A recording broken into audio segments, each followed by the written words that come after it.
This is Real Estate Rookie show number 40.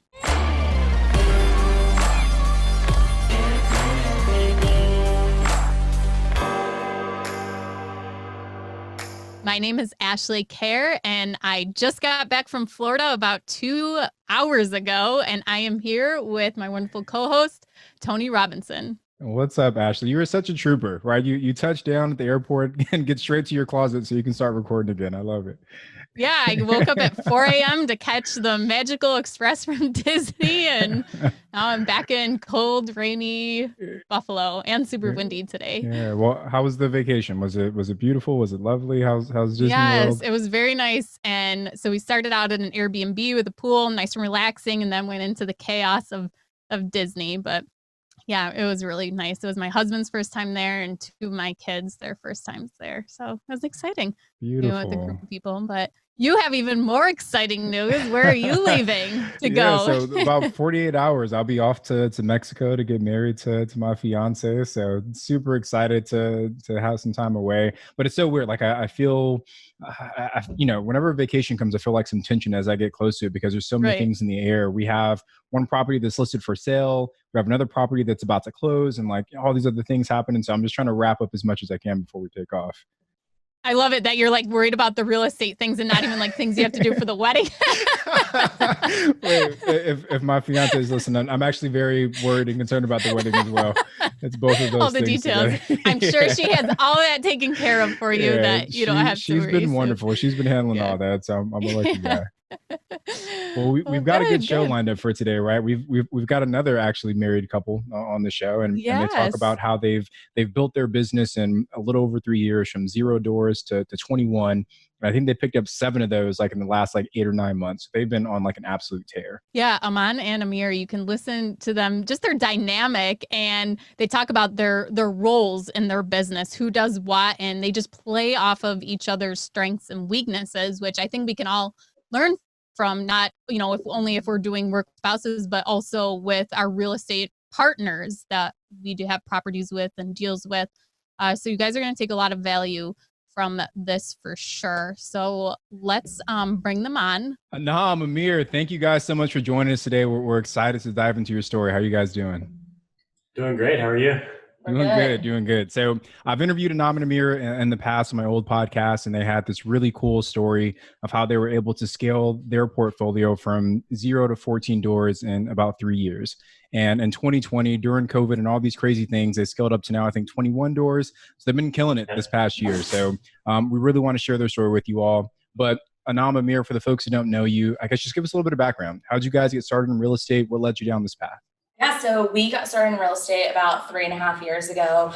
When we sat down to look at our future and what we thought we wanted to do, what we knew we didn't want to do was go into a service-based business, because that's what we grew up. Both of our families were very service-based businesses. Our parents worked 7 days a week all the time, and that's not something we ever want to do. We want to, whenever children come in the mix, we want to be able to, be a part of their lives growing up and not just be working all the time. So we did a little bit of research on real estate and realized that that's the path we wanted to go down. And 3.5 years later, I don't think we'll ever say that was not the right path to go down. We love it, and we love what we get to do. Both of us still have full-time jobs. My full-time job is the marketing director at a luxury dealership group. So has nothing to do with real estate. Yeah, it was basically the same reasoning. I grew up in a family business that we've been growing and scaling over the last 15 years or so. And at one point we kind of just sat down and we're like, we need to start something on our own. And it needs to be something that it has to have a lot of work, but it needs to also be something that we can take a step back. And if we do need to take a few weeks off or whatever it is, that we can actually do that as well. And what made you guys decide real estate was the tool that was going to get you down this path that was going to provide the future that you wanted? I think it was a part of the ownership process that when you own something, it's not like somebody can take it away from you. And it's you're providing a living accommodation for somebody. So it's not like a daily service or something that you're providing them. It's like something that you're going to take care of the home. You're going to get it ready. You're going to get them to move in. They're going to continue on living their lives. They're going to get you rent. They're going to pay the rent, and you're going to continue on from there. I mean, basically a lot of that had to do with that. And the fact that it was an asset-based business, if that makes sense. It's not like you're trying to create a service and it can be gone tomorrow, or if it's no longer a need in the market, it can be gone. You need to live somewhere at all. Like you can't, I mean, you're going to want a roof over your head at all times. And so that's why I think it's a safe but not safe route we went down. You get a touch feel factor. It's not like stocks where somebody else is like controlling it for you. This is something that you have direct connection to, that you can make it, you can improve the property or add value however you want to see. Now, you all are balancing this with very busy lives outside of real estate. You're up to 21 doors. And I think for a lot of our listeners, they're in the same boat, right? Where they've got full-time jobs that they're working. How have you been able to balance scaling this portfolio with your commitments outside of real estate? It has to do with the processes and anything because like if we were trying to do it, which we were in the first few and it didn't work out well for us, that's why like I think our very first year or two, we weren't getting that much traction. I think we were doing maybe one or two deals a year for the very first, 2 years or so, roughly. I think we did like 4 or 5 deals in our first 2 years. We didn't get much traction, but as soon as we started getting the processes down and building out like some of our crews and vendors and even getting a property management software, which really helped us out, I think we were able to pick up a lot of scale from that and still manage our jobs. Yeah, let's talk about what some of those processes are. So if you think about where you were when you first started versus where you are today, what are some of those processes you've been able to build out that you feel has helped you reach the scale that you have? So one of the first things that we decided to put a process in place, we used to go after work, go buy the supplies, take it to the properties. We would get with the contractor and see what he needs maybe for the next day or two. Tidbit, we invest about 45 to 50 minutes away from our home. So it's not like right around the corner, but every night we would get off at 7 and go to Home Depot, load up our cars and drop stuff off. That was probably the biggest thing we changed going into our second property is Home Depot has the Pro Desk, which we utilize several times a day now. But we just we trust our contractors enough. In the beginning, we kind of looked at the receipts of what they were maybe purchasing, but now we put into the bid. They're responsible to go to Home Depot, grab the supplies. The finishing materials we'll do because we obviously want it to look a certain way, but like I don't need to look at what drywall they're buying or what nails they're using. In the way we work our bids is we only do labor costs, and we pay for all the supplies because we do it through Home Depot through the Pro Desk, and there's a lot of other benefits because you can use a credit card and rack up points. On top of that, there's perks for the contractors too, because usually they're not like, they can't factor in how much materials are going to cost at the end of the project. So when you're giving them a direct just labor cost, it's much easier for them to price out, and they might give you better pricing on that. For the properties you guys are doing, are they BRRRRs then? Are you rehabbing them and then renting them out? Yeah, every single one is a BRRRR. We feel like if we do the work that we should get paid on a monthly basis. It shouldn't just be like a one-time deal where you're just gonna, you're getting in there, you're doing all the work and you're getting everything done, and then you just get paid one day and you're out of there. Like we feel like you should get paid on a monthly basis. Even if you like think about it, like we went back recently to our very, very first deal. And it's like when you hold on to these properties, sometimes it's like multiple flips in one because the property value has appreciated so much. It's basically like we could have flipped the house like 3 times by now. And so that's why we generally hold all of our properties. You've already built up the equity 3 times in that, plus your cash flow is what you're saying. Exactly. Yeah. So like, I mean, we're getting flips done while not doing anything. That's why we like to hold. You guys are also a married couple, right? And Ashley and I talk a lot about partnerships. She's got a partner, I've got partners. So we love the concept. But you guys are partners, all the time, right? You're partners in real estate, You're partners in marriage. How do you balance that relationship? Like, how do you make sure that you kind of keep those two roles separate? And then how do you kind of balance each other out as both real estate partners, and I guess like as husband and wife? There's probably not much of a normal balance ever. I think we attempt sometimes drawing the line whenever we got maybe on a date night to be like, hey, let's just not talk about work. I think that's the only thing we know is work, and we love it so much that it really doesn't feel like work. It's us talking about our lives and our future and our properties, and I don't think we've ever not talked about work. Yeah. we'll have like a conversation for 10 minutes and then just sway right back into real estate, like what's going on for the day or the week or whatever. How do you guys share the responsibilities now? Like who does what in the real estate business versus who does what else? So yeah, we definitely split that up. Like pretty much like she has her parts and I have my parts, and we don't get into each other's way unless we really need help. She handles most of like everything to do with leasing and what else? The designing, the leasing, anything with the tenants. Anything to do with other than when it comes to maintenance. Maintenance he deals with. I take it personally sometimes. So yeah, like the construction and the maintenance part, I'll take it. I'll take that on because it's just I have more time and more flexibility during the day than she does. So I'll be out there on the job sites and then get people to where they need to be.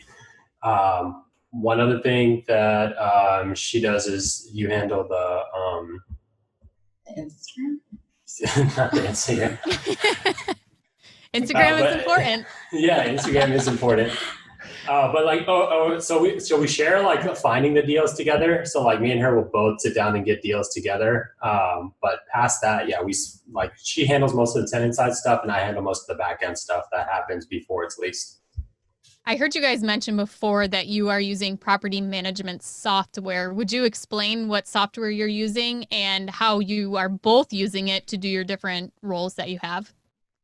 Yeah, so we use BRRRR-ing for our property management tool. It was probably one of the best decisions we made because we self-manage, but we also lease our own properties, as in I do the showings, I list the properties, I market them. So BRRRR-ing allows you to list properties. It allows you to then manage properties post like a tenant moving in. You can keep all the docs on there. The way that we both utilize it is it's how we both know kind of what is going on with the property. But in terms of task-driven stuff, we have a like project management tool that doesn't have anything to do with real estate. So we use Asana and then we break it down by like to do, in process, pending. So then it's like really quickly we can pop into that tool and see, okay, he said he was going to do this. Has he had a chance to do it, or should I jump in and try to do it? That's kind of we kind of use those two tools in tandem. Yeah, Asana is a great thing to use because live. So like if there's like maintenance tasks or whatever, or just stuff that we need to buy or stuff for the property, if it's done, we can erase it and it's live on both of our ends. So it's not like I'm doing it and then she's coming back and trying to do it herself too. So those are some of the systems that you both have put in place to help you manage this large portfolio while having these responsibilities outside of real estate. Now, with 21 doors, that's a lot of work. So I guess a two-piece question. What made the two of you decide to self-manage? And then two, how did you start educating yourself on how to do that effectively? I think we learned it along the way. The reason we did it was just to keep most of the margin while we were starting out. We were bootstrapping the company. So it's like, it was just whatever we can put into it and how fast we can grow. It's not like we're taking other than bank money, but we're not taking like outside investor capital or anything to grow ourselves. It's just our personal capital. So we were like, okay, if we learn the self-managing process, if we get it to a certain amount, maybe we can bring on an employee in-house down the line, maybe around like 30, 40 units when we can actually afford an employee. And we'll learn everything up until then, and then they'll take on those tasks from then, and then we can keep everything in-house. Did you guys start these properties these systems from day one? Or did you have to, create them as you went along? How did these processes evolve for you guys? Oh no, definitely not day one. Definitely not day one. We do look back at our first two properties were probably the biggest learning curves for us. I think as we went from property 1 to 2 to 3, that's when we realized, oh, there's a void in this. What can we do to fix this? And I think that's how, we didn't get a property management tool in place until I think our third or fourth property. So I didn't even remember how we used to collect rent back. I think we gave them bank cards and because at that time you used to be able to, if you had a deposit card, you used to be able to pull up and make deposits on banks. And I think banks stopped allowing that as an option.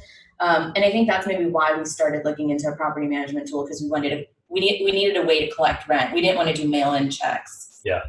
The very first property, they would give us a debit card, but they wouldn't make copies of it. So what we would do is pre-fill out deposit slips and give it to the tenants and just have them deposit straight into the bank. And then we were like, this is not going to be a process that's going to actually work at scale.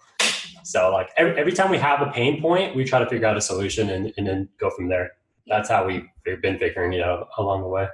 Now, part of what you guys have been able to this year again is grow your portfolio, and I think you guys had mentioned that the COVID actually gave you guys some breathing room to kind of recalibrate and figure out how you could improve your process and systems to continue to scale. What were some of those changes you guys made, and I guess just talk us through that break that you guys had and how it benefited your business. The break definitely helped because like we said, both of us have full-time jobs. And so we're so focused on that as well as doing this on a daily basis. Our time is like very limited. The break really helped because both of our like work slowed down significantly, especially around March and April. So we were actually we were coming home at normal time. We were actually coming home like super early during the day. We were coming home at like 2 or 3 o'clock in the afternoon and just like, what do we do with all this time? We had like nothing to do all day. At that point, we were like, well, let's put this time to good use, and we figured out like what's stopping us from scaling, and a lot of it had to do with the money. It's like you only have a limited amount of money, so it's not like you can just keep going and going and going. At that point, we started looking into like hard money lenders and stuff, and seeing how we can actually make it work. There's some super expensive hard money lenders, and then there's some ones that are very reasonable. And so we started just talking to a lot of different people, and then we were like, okay.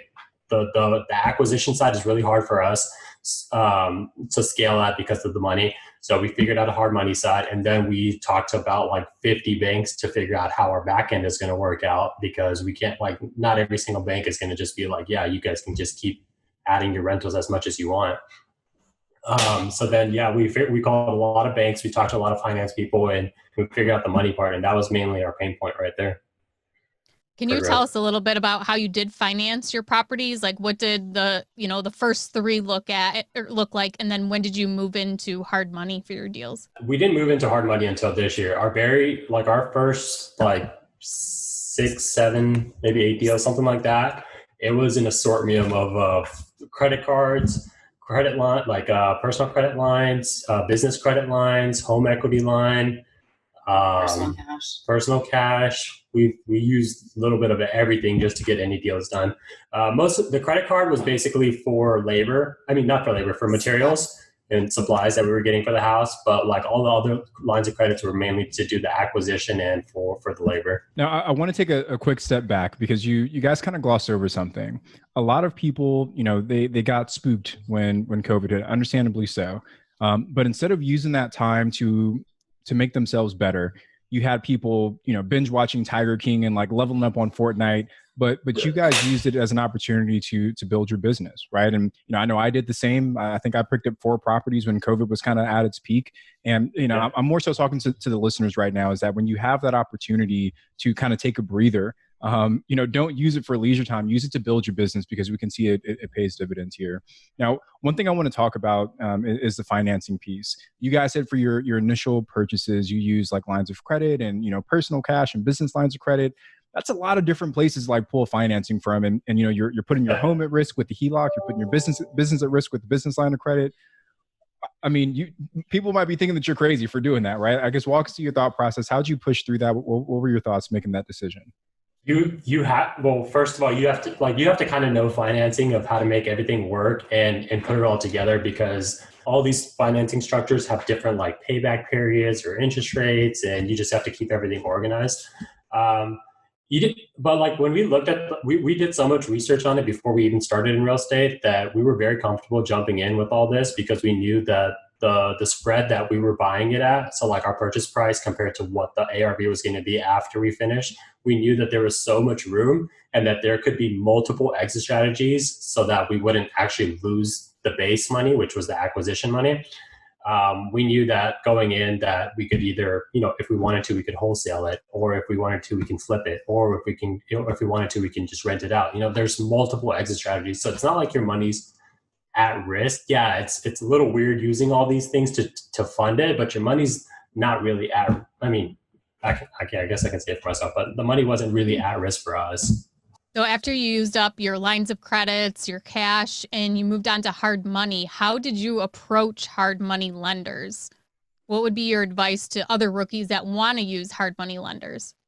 I think the best thing is to just get on a phone call and just talk to them. Tell them what your plan is. Like, are you somebody that's going to be doing one deal a year? Are you somebody that's going to be doing 100 deals a year? Talk to them and see how they can help you, how you can help them. Obviously, they're there because they want your business, so they're going to try to figure out a way that makes like to help you out as much as they can, because they know that a lot of people coming into their systems, yeah, they might do one or two deals their very first year, but they might grow to do like 50 deals or 100 deals a year, and that person's going to be very valuable to them. So jump on a phone call and just literally just talk to them. Just tell them what you want to do, what you're thinking, and go from there. Did you guys interview hard money lenders, or did you just go with the first one you talked to? No, I talked to a whole bunch. Yeah. There was at least probably we talked to local. So there's two different kinds of hard money lenders too. There's local hard money lenders, which is going to be everybody in your immediate area, and they're going to know the market. They're going to be able to move the very fastest because they're local and they know the market. So they'll know that, okay, yeah, we can do it in this area, but we can't do it in this area, or whatever the case may be. And then there's your national hard money lenders. Your national hard money lenders are going to be your cheapest options because they're doing this at volume, like across the US. It's not just that they're keeping it for us in like Texas. They're doing it all over the US. So if you want to find something for pricing, you need to call your national hard money lenders. But if you're looking for somebody that can close with speed or give you insight into what's going on in your general market, you need to be talking to your local hard money lenders. Now, I love that you both have leveraged different kinds of financing to get your deals done, because I think for a lot of people that are new, their initial assumption is I need to, put 20% down, right? And do it this way. Yeah. But there's so many different ways to find financing for your deals. Like I've used 100% financing for my deals. I've used lines of credit against stock. I've done, vacation homes, I've done and there's so many different options. So, for the listeners, I'd encourage you all, don't stop at the first bank you talk to. Don't stop at the first financing person you talk to. Exhaust as many options as you can, and eventually you'll find something that works. Definitely. Now, you have to open up your mind as well, because everybody's so confined into the space of I need the 20% down to get the rest of the 80. But even with my friends and stuff that I talk to, I'm like, dude, just open your mind up and think about it backwards. If you have paid for the whole house, technically the bank will get you 80% back out, right? And if you're going in there with a nasty house and doing improvements, obviously that value is going to come up. That 80% that they're going to lend to you later is going to be worth a lot more than the 80% that they're going to lend to you on the front end. Yeah, that's great advice. And I think it speaks to the fact that you've got to have, be diligent in what your goals are, but be flexible in your approach, right? And be open to hearing different ways of getting the same thing done. Now, I want to touch a little bit about, again, going back to the systems you guys have put together. Talk to us about the A.R.E.A system. What is that? How are you guys using it to scale your business? Yeah, so we live by the A.R.E.A acronym. High level, what A means literal area, R means retail, E means education, A means ARV. So what that means when we look at the first one, because to his point, I think he touched on it, we get a lot of emails a day from wholesalers. We're probably on every wholesaler's mailing list. By being on so many mailing lists, you also kind of get overwhelmed. And if you don't understand your criteria or know exactly what you're looking for, you start going down a rabbit hole and spending hours trying to analyze deals that has nothing to do with maybe your market or your price point or what you would actually be willing to get into, right? So when we look at by knowing our area, that's a very quick filter for us to be like, okay, something's in way north Texas, that's not even an area we would invest in. So knowing our neighborhoods and actually knowing general pockets within the Dallas-Fort Worth Metroplex has helped us understand when a deal comes in, that's the only way we'll actually tap into and look into it. Some tidbits for areas that make us really, when we're looking at new areas, is we try to see if there's other investor activity up and down the streets, seeing dumpsters. All of that stuff really helps push us to be like, okay, this could be, if it's a new area, this is actually a potential for us to start investing in because there's other investors in the market. I wouldn't say that's necessarily the always case. I don't think that just because you see another investor isn't why you should always invest, because sometimes they may be a rookie too. And they're also trying something new. But another thing to look at is lawns in Texas, at least in Dallas-Fort Worth. you can tell a not great neighborhood because there's a lot of trash up front. There's like maybe a broken down car sitting in front of their lawn. Just looking at the general cleanliness of the neighborhood. Are there sidewalks, or is it the street that you walk on?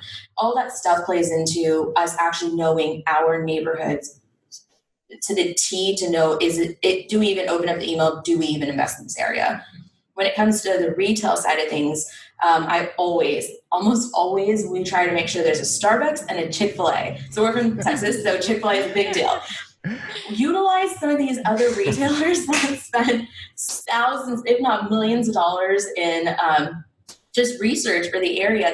You're not going to see a massive Walmart go up if they don't see the demand. There's not going to be a Home Depot if there's no demand. There for sure won't be a Starbucks or Chick-fil-A if there's no demand, because they look for high volume. So utilize other big box retailers when looking for, is that actually a place for you to invest in? I think that might be your personal preference, because she knows we spend so much time at the job site. She's like, I need Chick-fil-A and Starbucks in my life. Within like a 1 minute drive vicinity. I believe in that, because I once bought a property that was by my favorite pizza place, and I joke that's why I bought it, because it was in walking distance. But every time I go there, I order from that place. Right? It makes a difference. Yeah. And like, to that point, it's like, if you're willing to be in that area, then you know it's an area that you're going to find a decent tenant. You're going to have good A.R.E.s. It's the areas where we're like uncomfortable, maybe getting out of our cars, or at night. I don't want that for sure is something we don't even look at. It's just not our strategy. It's other people's, just not ours.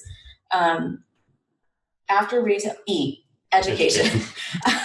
One of the other main things we look at is we actually do look at the school districts, because we want to be in a school district people want to live in. We're big believers on that. So we try not to stray away from having at least an above par school district, and then a plus. And I think almost about 40% of our properties do this, but we also look to be in a neighborhood. We also look for there to be a school within the neighborhood, within walking distance from the home. Because then you'll get a young family, maybe you'll get someone to stay hopefully through the 5 years. Obviously, that's a wishful thinking case scenario, but you'll get them to want to stay the whole time while their kids may be in elementary school. By having a school within your neighborhood, it tends to be cleaner, tends to have low crime. A lot of other things come with that, because it's a school, there's kids. More traffic. Whenever your properties do come up for rent, you have more traffic, more eyeballs looking at that rent side. Yeah. And then A.R.E.A for the last one. For us, I know A.R.E.A is it's super specific to every individual based on how they do their research. Some people think the Zillow price is the price they live by. And then some people are like, nope, I swear that's wrong. And we've seen it done both ways. One of our properties, I think the value, according to some of these online places, was like under by $40,000, versus when we actually ran real comps, based on actual sales around the area, it was $40,000 more. So if we just based our numbers on a really quick Google search, we would have probably not done that deal. Yep. One of the best ways to utilize or find someone to run comps is there's a lot of realtors out there that might charge you $20, $40, $50 to run comps for you for a neighborhood, whether it's rental or actual purchase comps. It's so worth it for you to utilize that to get hard fact figures, because MLS data is the most accurate, right? It's, in our opinion, it's been almost pretty true to what we think our A.R.E.s are. And so by utilizing a partner or utilizing a resource, and you can find people who are willing to do that, or even a property management company, if you're going to go down that route, sometimes you can even leverage your company to help you with the A.R.E side of it. But that's something that we've just, by us having this particular process in place, that is the number one reason we're able to filter through like 100 emails a day, because we are really occupied during from 7 to 7, our lives are just all over the place. And so if we're not looking at it in detail to know what we would actually want to buy, we would probably miss deals that we would actually buy. I think one thing I want to point out, there's so much good information there, but one thing I want to point out is there's so much value in having a specific criteria for the properties that you look at, because like you said, Anam, if you just kind of have this wide open kind of spectrum of properties you look at, you're going to drown, right? Like there's too many deals to try and analyze, and you may end up buying a deal that's not right for you. So I love that you guys have been able to kind of package it into this very specific framework that you can filter your deals through, and you can easily toss out the ones that don't match. Just really quick on the comp piece, I love your advice about working with realtors or property managers to try and sanity check those. But if you're doing it yourself, I've also used PropStream in the past. And PropStream, it's a pretty inexpensive monthly subscription, but it also pulls in all of that MLS data, and it's really easy to kind of check and filter what those comps are. So for those of you that are listening, if you don't really have relationships yet and you want to do it yourself or just flex that muscle, that's a good way to do it. I've heard a lot about that lately, is PropStream. Mm-hmm. A lot of people seem to. I haven't even heard about that one yet. No. Yeah, that's pretty cool. We'll for sure look into it too. Yeah. The data pool is straight from the MLS. I think I've only been burned once where like the square footage data was off, but otherwise it works pretty well. Now, I want to transition and talk about a specific deal. So do you guys have one in mind that you feel we can kind of sink our teeth into? Yeah, I think we'll talk about the third deal that we did. I think that was a good one. The third deal that we did was probably our very first, like very, very extensive rehab. And there was a lot of downsides. There was a lot of stuff that we learned from and grew from. So yeah, we can definitely talk about that one. All right. How did you guys find the deal? So that deal we found through a local wholesaler. Okay. And then how did you finance it? That deal we did do personal cash on that one. Yeah, we purchased it with our personal cash. Well, with everything, like the line of credits and everything combined. So we used that to purchase it. We use the credit cards to pay for the materials. We use the lines of credits to pay for our labor and do the whole thing like that.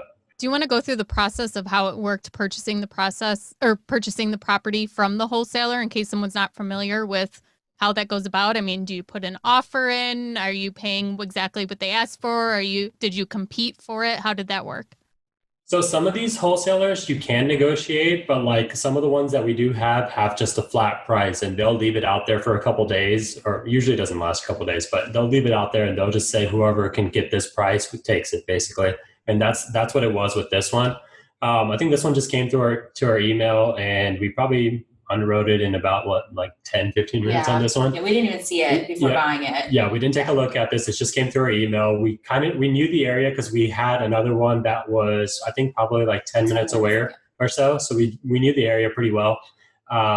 We just called up the wholesaler and we're like, yeah, we'll take it. We didn't even take a look at it. We just looked through they send out usually a package of pictures and some other comp data and stuff along with that email. So we looked through all that. Everything looked pretty good to us. The numbers looked really good. And so we went ahead and pulled the trigger on it. Would you mind sharing the numbers with us?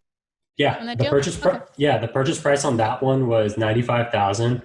Our labor or all our rehab with labor and materials and everything was about $30,000 on that one. There was holding costs. Okay. So we have multiple closing costs that we have to factor in because we have, our wholesalers will basically bill back. So it's like a double close. Sometimes these wholesalers do a double close. So basically they're just billing you back for their front end closing and then our actual closing. And then for us, since we're holding them all, we have another layer of closing costs, which is our financing costs after we're done with the project or when we're closing with the bank. So we have like three levels of closing costs. And then we also have our holding costs and everything, which was $8,000. So we had $95,000 purchase, we had $30,000 in rehab, and then we have $8,000 in closing and holding costs. So some wholesalers will actually close on the property, they will pay it, and then they will sell it to a buyer. And then other wholesalers will actually assign the contract where they never actually close and purchase the property.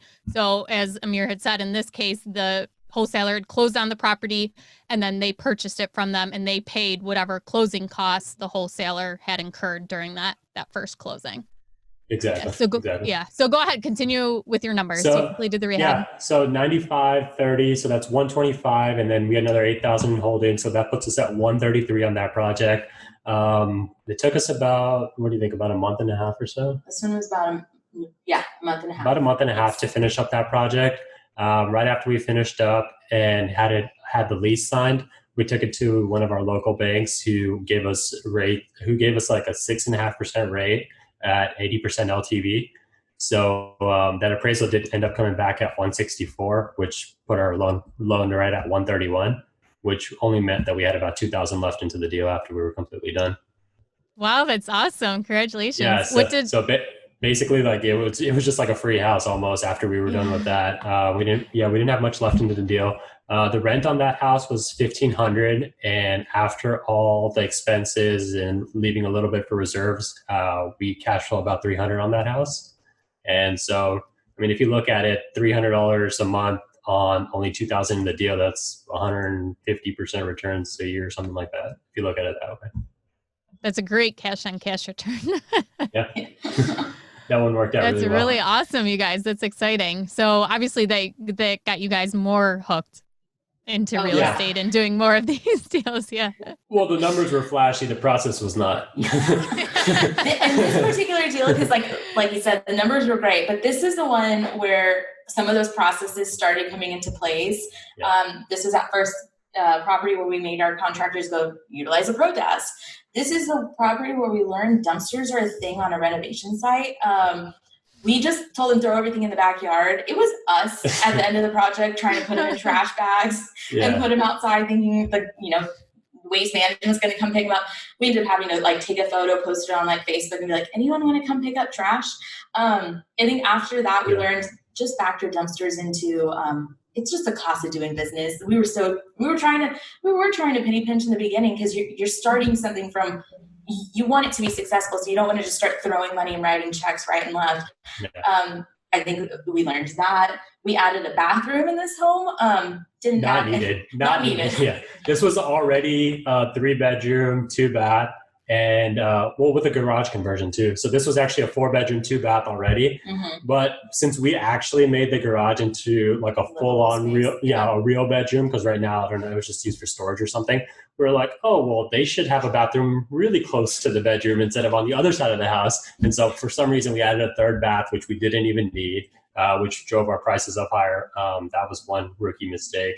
And then, I remember one of the nights what we were doing, we were, because the cabinets were a little turned or whatever. So we had bought screws to like take it out and straighten it back up. And we were like, we had a great idea of using the same wood screws to put the cabinet knobs on. And so that does not work. You actually need like the real flat screws to put knobs on, because every time we would put it on, we would pull it slowly and it would just come off all the way. And we were like, we spent the whole night literally trying to figure this out. I think I went to Home Depot 3 times that night to go get new screws. At some point, I think we were so over it. But that was local Home Depot that was 15 miles away. Yes, not close by. But like the cool part is, to anyone out there that is, teetering on going into real estate or not, because you go through some of these nights and you go through some of these things, you learn so much along the way. On how to build those processes. And we no longer are probably doing half of the things we did on our first 4 properties. I think we realized that it's just not scalable. But I also think some of those memories and some of those pain points in the beginning is what makes you a great investor going forward, because you just know a lot more. You know what it takes to do something. So when someone comes to you and says X, Y, Z, it's going to cost this much, you're like, okay, well, I guess it took me 18 hours to do it. It is so worth $200 for someone else to do it. So we hated it at the time, but I think it helped us be better at what we do. Yeah, and for anybody starting out, you definitely have to go through that, because even when you're speaking with your contractors and stuff, you have to sound educated in the process. Like, you can't just be like, go there and do this when something like that doesn't even make sense to them. But if you can go into fine details about like, hey, I want this done this way, this specific time, this is how long it should take you to do it, you're just going to be more respected overall, because they know that you've done it or that you know exactly what you're talking about. Yeah, so much good information there. And Anam, honestly, I think that piece you said about using all of those mistakes to make you the investor that you are today, that's probably the biggest takeaway from today's interview so far. I want to touch really, really quickly on the fact that you bought that property sight unseen. A lot of new investors, I think, might have some fear around, putting their HELOC and this personal line of credit, this business line of credit up on the line for this property they've never seen before. What made you both confident in doing that? It's the comps. If you're focusing real estate like specifically only on numbers and you're not putting any emotion into it, that's all you really need to look at is, okay, my comps say that this house is worth, whatever, 160, 170,000. I'm purchasing it for 95. I have so much spread in there that I have so many, like I can mess up completely and still walk away for possibly break even. Like that's a lot of spread in there. That's like $70,000 in spread that you can completely mess up and still be able to walk away at zero out of your pocket. That's such a great point. Yeah. Go ahead. Sorry, no, I was going to say that, and then a lot of it had to do with what I will say. All the sight unseen properties we bought are not necessarily always home runs. This one, because the numbers worked so well, and we knew that worst case scenario, we've also understood that, okay, a light rehab, a moderate rehab, and an extensive rehab costs us X amount of square footage, right? So by knowing that, even at like worst case scenario, if the numbers worked, that's when we were like, okay, well, this would be done for us to pass it off. And to his point, I think it was on the market for maybe 15 minutes. And we're like, we want this. Let's close now. Like, we want this now.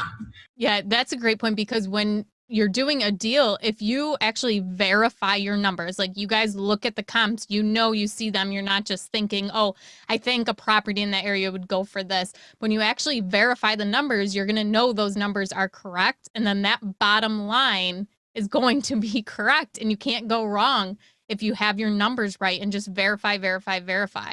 I'm actually going to skip our MVP real quick, because our rookie request line, I peeked at the question, and actually has something to do about this. One of your numbers that you would want to verify when running a deal. And so today's question for the rookie request line is from Sebastian in Boston. So first of all, if you guys want to call the rookie request line, it is 1-888-5-ROOKIE. You can leave us a voicemail and we might play it on the show for a guest to hear. Hey, my name is Sebastian Rodriguez. I'm a rookie, and I'm currently about to close my first rental property in Philadelphia, Pennsylvania. I got two different quotes for my insurance. Should I go with the first one, which is the cheapest option? It's about $100 per month. The property value is $70K. Or should I go with the second one, which is a little bit higher, $260 per month? The difference is the coverage.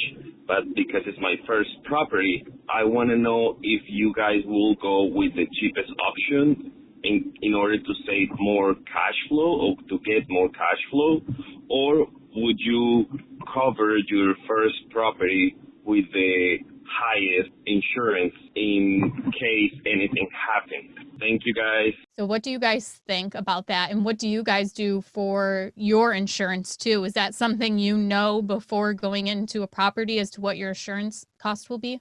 We have a general idea just based on like the actual value of the house, where it's going to fall into the realm. It's usually never more than like a couple $100 difference on an annual basis. But I think the question for him is, if he's going to go with a cheaper option, it's like, how much of the risk do you want to take on if something goes wrong? Because obviously the cheaper coverage is going to cover a lot less, which I'm pretty sure what he's referring to is an actual cash value versus replacement cost value. That's probably what his difference is going to be. The county has your house valued at whatever, $100,000, and that's what insurance sees it at. If that house, anything ever happened to it, they might only give you $100,000, but that's probably not going to be enough to actually demo the property and then fully remake a house. And so you need to make sure that on your insurance, you're always getting replacement cost value, which is going to fully take care of scrapping everything, rebuilding everything, and getting it to where it was. So don't cheap out, definitely.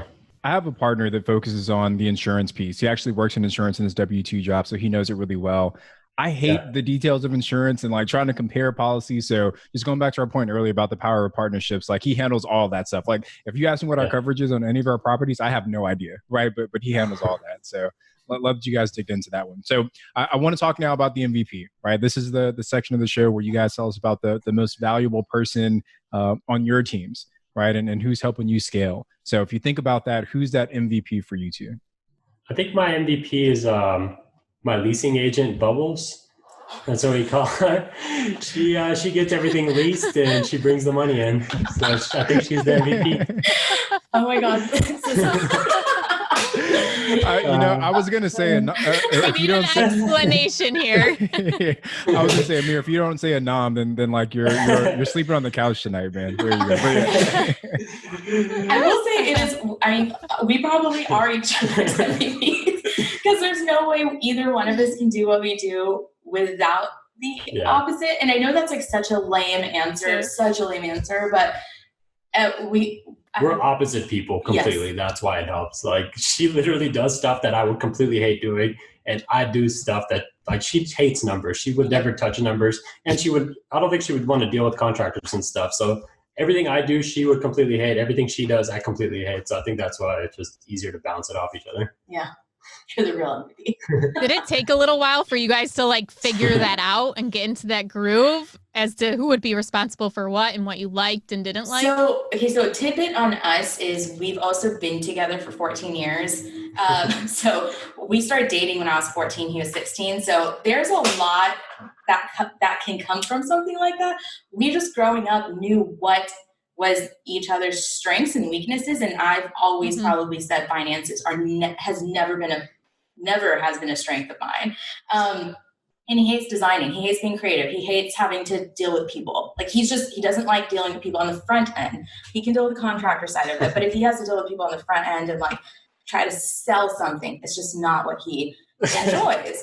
If I was showing a house, somebody would have walked in and I would have been like, here's the living, there's the bedroom. Let me know if you guys like it.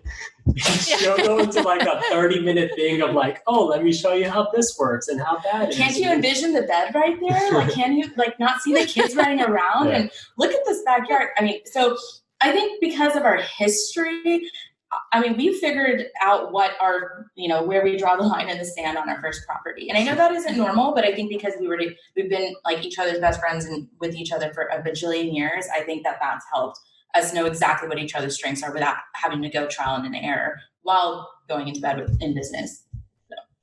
But there's no real one MVP. Like, I mean, every single person on our team is so important that like our business wouldn't be working without them. Without our contractors, we wouldn't get stuff done. Without our insurance people, we would never have insured properties correctly. without our lenders, we wouldn't be growing. So I mean, everybody's super important. Without BiggerPockets, we wouldn't have our first deal. Yeah. We literally found our very first deal on BiggerPockets. It is so crazy. On the forums is where we found our very first deal. Yeah, the very first wholesaler that we ever worked with posted his deal on BiggerPockets while the day I was just looking through like normal blogs or whatever. Came into contact, gave him a call, and we had bought the property like the very next day. I feel like that's scary. Like your first property, you're buying it off the internet from a stranger. It's not like a realtor is involved helping you or a friend or anything like that. It was. I completely remember that day. I was like, me and her were just talking. I'm like, hey, I think we just bought a house. Hey, you need to go get a check and go get it dropped off to this title company so we can get a deposit down. And, especially the next day if you saw it and then bought it the next day. You didn't even really think it over that much and sleep on it. Yeah. Yeah, no, we didn't see this. We didn't even see this. Our first deal we hadn't even seen either. Yeah. Well, let's move on to our random questions. I'm going to take the first one because I actually wrote down a note of something I wanted to ask you guys. How many offers are you guys putting in a month? And how many would you say are rejected? And how many have been accepted? Like going back the past 6 months? I think during acquisition time, like when we're full on trying to pick up properties, I think we're doing at least multiple a day, like 2-3 offers a day. Yeah. You have to, like, this market is so hot right now that half your offers are not even going to be looked at or even considered. So like if we ever look at a property, we'll always throw a number out there. Cause like if you're going to spend like, whatever, 10 minutes to just look at a deal, you might as well throw out a number out there, even if it's like way under what they're asking. Cause you never know. They might end up coming back and taking it. I will reinforce that. It does not hurt to put in an offer no matter what it is, no matter how low it is, because you never know. And some people, I mean, I was a person that was scared to put in that lowball offer because I didn't want to insult anyone or I didn't want to be that person putting in the lowball offer. But I guess you will never know. And maybe they'll counter it and it will still be a great deal for you. Yeah. I guess my question for you guys is you're building this big portfolio. Things are growing, things are expanding. Like what's the end goal for you all? Is it, you want 100 single family homes? Do you want to, I don't know, get into like storage space? Do you want to become like what's the long-term goal for the two of you? I don't know. We like residential. I don't think we would go into commercial or storage spaces. I mean, like the residential market is not going anywhere. Like people need a home to live in. So I think we love it so much. And I mean, the end goal was never like, we never established an end goal. It was just, we liked the process of the business so much, and we just wanted to grow so much that I don't think we ever set a specific number. I mean, I think we have a cash flow, like our ultimate goal cash flow. Yeah, when we feel like we've made it, I think we have that number. Yeah. But I don't think we actually have like a hard stop that this, after we get here, we're going to completely stop. I will say one of the things in the last, like at least in the last 6 to 8 months, that we maybe start factoring in as potentially a next step or end quote at some point a goal of ours is to bring everything in-house slowly. So yes, hire someone to do property management under us. We don't want to pay someone necessarily outsourcing it.